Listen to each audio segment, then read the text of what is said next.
नमस्कार मैत्रिणींनो. तर मी आज तुम्हाला चिवडा बनवायचं चाललंय माझं. तर तुम्ही म्हणता मधीच काय, तर असं गावाला जायचं कधी तर म्हणजे एक दिवसासाठी तरी चिवडा बरा पडतो.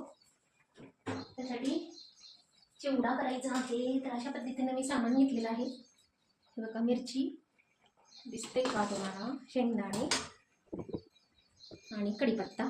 कच्चे शेंगदाणे घ्यायचे कधीही चिवडा करताना. तर गॅसवर तुम्हाला थोडंसं आणखीन गॅस पुसायचा राहिलेला आहे, त्यामुळं गॅसवर तुम्हाला थोडीशी घाण दिसत असेल तर त्याबद्दल सॉरी.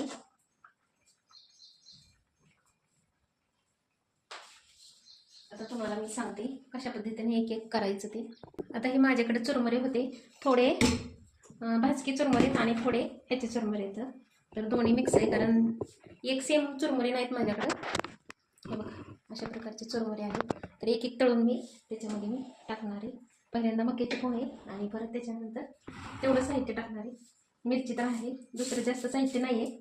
जेवढं असेल त्याच्यामध्ये मी करण्याचा प्रयत्न करत असते, कारण दरवेळेस आपल्याकडे सगळं उपलब्ध असेल असं पण नसतं. मग जे असेल ना त्याच्यामध्ये आपण बनवायचं. तर आता हे चुरमुरे पण होते, चाळून घेतले चुरमुरे, व्यवस्थित नीट करून घ्यायचं पहिल्यांदा, कारण जास्त दिवस झाले की जाळ्या खाली हे राहतं, पीठ राहतं चुरमुऱ्यामध्ये, तसं होतं. मग आता हे पहिल्यांदा आपण मकच तळून घेऊ. तेल टाकलं थोडं त्याच्यामध्ये टाकून घेऊ आपण आणि तळून घेऊ एक एक. बघा, अशा पद्धतीनं तळायचं. इथं बघा, हे तळलेलं इथं मक्याचे पोहे तळायचे.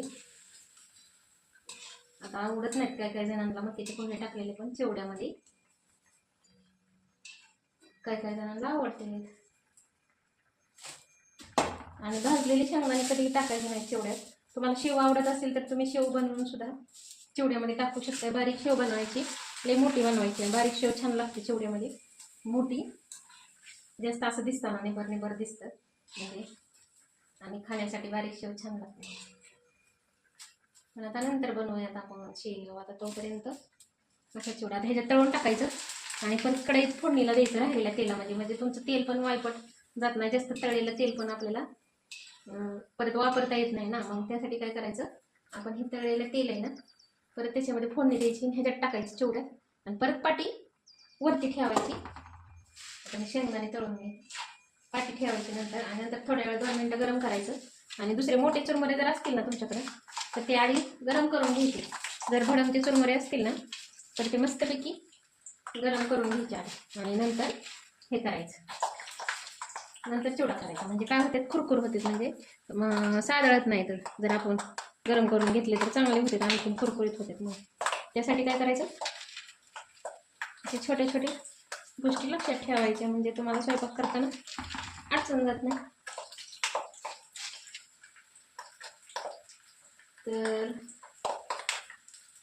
तुम्हाला एक मी घटना सांगायची राहिली मध्ये. आता 8-15 दिवस झाला असेल मला वाटतं त्या घटनेला. तर आमच्या गावामध्ये घटना घडली. एका, तुम्ही बघा, महिलांचं म्हणजे आणखीन बी किती जरी महिलांच्या हे कायदा आला. एक लहान मुलगी होती, तुम्हाला सांगते 9 वर्षाची मुलगी असं. तर त्या मुलीला मारून टाकले. तुम्ही वाचलं पण असेल, पेपरात आलेलं होतं, बातम्यावर सांगितलेलं होतं. तिच्या वडिलांनीच तिला मारलेलं आहे. रात्रीचं कधी मारलं ते पण माहित नाही, कशाने मारलं.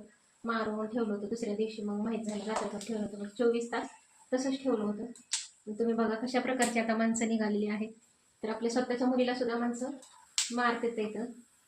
तर ह्यासाठी स्वतःचं स्वतः संरक्षण करा, स्वतःला वेळ द्या, स्वतः काहीतरी काम करा. म्हणजे आपल्याला अडचणीला आपल्याला पैसे आपल्याला दुसरं कोणीही देत नाही, आपल्याला उपयोगी येतं. काही पण अडचण येते, दवाखान्याची अडचण येते, कधी काही आणायचं सामान अडचण येते, कधी कुठं तुम्हाला जायचं असेल अडचण येते.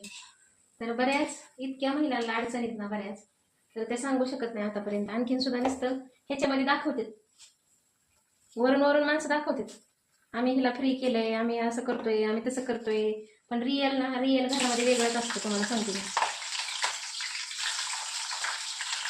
म्हणजे तसं करत नाही की माणसं. बघा तुम्ही, आणखी बऱ्याच ठिकाणी आणखीन तसं आहे, तिला खर्च पण उचलायचा नाही, तिला काय आणून द्यायचं नाही. म्हणजे जे माणसाचं कर्तव्य असते, आता लग्न झाल्यावर कर्तव्य काय असतं पुरुषांचं, की मुलगा आणि बायको आपले सांभाळणे, जी मुलं आहेत ती पुरुषाचं कर्तव्य असतं. पण तेवढं सुद्धा कर्तव्य काय काय माणसं करत नाहीत. आणखीन म्हणते बसून खाते. तिलाच म्हणते तिने एवढं ही करून सहन करून दुसऱ्याच्या घरी येऊन म्हणजे आपलं तिकडचं सगळं सोडून नवीन घरी घरी आलेली असती, त्यांनी त्रास देऊन आणखीन परत त्यांच्यासारखं हे करून त्रास देऊन सुद्धा ती त्यांची तिच्या त्या पद्धतीने ती राहत असते. जरी त्रास दिलाय जाऊ दे बाबा करत असते. आणि एवढं करून सुद्धा जरी एखादा माणूस एखाद्या महिलेला मारत असेल किंवा त्रास देत असेल तर तुम्ही सांगा त्या महिलेने काय केलं पाहिजे. तुमच्या विचारांनी मला सांगायचं की काय झालं पाहिजे, अशांना काय केलं पाहिजे. कुठलीही महिला किंवा एखादी आपली घरातली महिला जर बडबड करत असेल, का करते, कशासाठी करत असेल, काहीतरी ती 100% जरी ती बडबड करत असेल, तिचं 1% तरी बरोबर असेल का नाही, कशाच्यामुळे तरी करत असेल ना, काहीतरी हेतू असेल ना, की बाबा 2 पैसे तिला वाटत असतील कुठलं तरी कमवत, काहीतरी व्हावं, व्यवस्थित व्हावं आपलं चांगलं.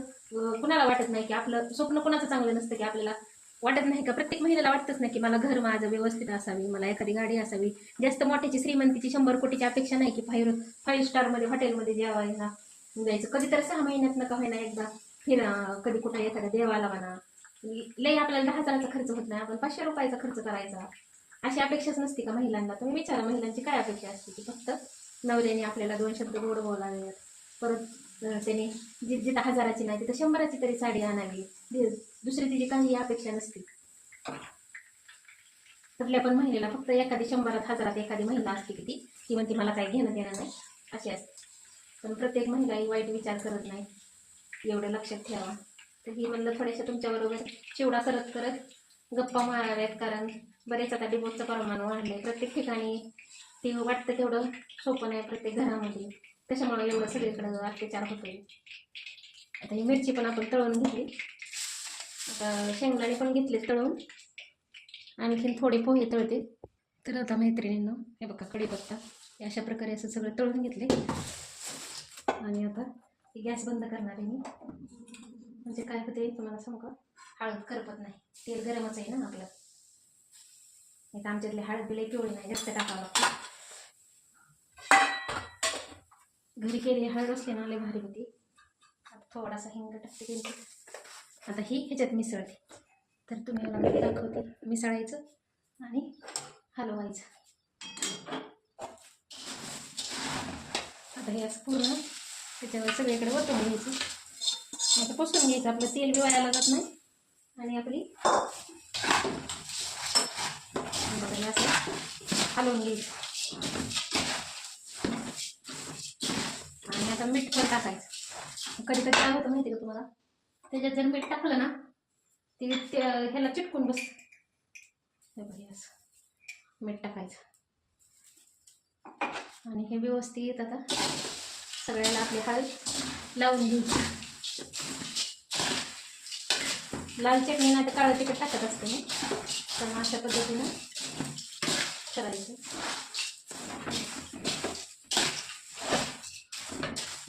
पण हलवू शकतो. आणि आता हे काय करायचं तुम्हाला मी सांगते. हे बघा आता 2 मिनटं आपण गॅसवरती ठेवणार आहोत आणि कढई गरम करून घ्यायची आपली, असं ठेवायचं आणि ह्याला हलवत राहायचं. असं खाली मोठा गॅस करायचा नाही, नाहीतर मग करतो बारीक ह्याच्यावरच आपलं जे तुम्ही पातेलं ठेवता आणि काय ठेवता ते बारीक गॅसवरतीच करायचं. आणि थोड्या वेळ 5 मिनिट असं हलवत राहायचं. कोणत्याही पदार्थाला आपण व्यवस्थित हलवलं आणि तर ते व्यवस्थित होतं. आणि हळद पण आम्ही सगळीकडे मग लागल्या जाते, जर नाही हलवले ना तर मग हळद लागली जात नाही.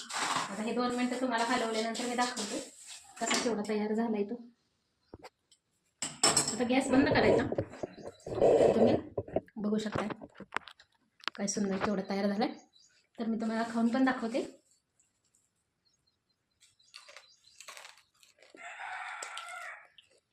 कशा सुंदर चिवडा तयार झालाय बघा. तर अशा पद्धतीने असं कधी तर कुठं जायचं म्हणलं पटकन असं करायचं साध्या सोप्या सामानामध्ये, कारण कधी कधी अचानक करायचं म्हणलं तर आपल्याला घरात सगळं अवेलेबल नसतं. तर कसा वाटला छोटासा व्हिडिओ तो सांगा. नंतर आपण नवीन व्हिडिओ भेटू. तोपर्यंत सर्वांना नमस्कार.